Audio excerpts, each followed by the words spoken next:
আসসালামু আলাইকুম ভাই। সামনে জাতীয় নির্বাচন, আপনি কি জানেন? আমাদের রংপুর 4 আসন থেকে আলহাজ ইমদাদুল হক ভরসা উনি নমিনেশন পাইছে। ওনাকে এবার ভোটটা আপনারা দেবেন। তো ওনার পক্ষ থেকে আপনাকে একটা ছোট একটা গেঞ্জি উপহার দিই, আপনি কি রাখবেন গেঞ্জিটা?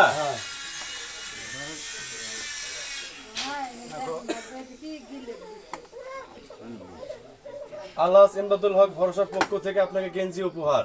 নেন, আপনি কাঁদ দেন একটু, কেমন লাগে আপনি? আচ্ছা ঠিক আছে।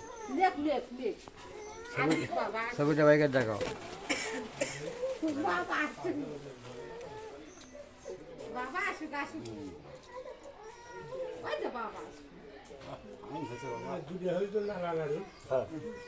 ও খুব সুন্দর।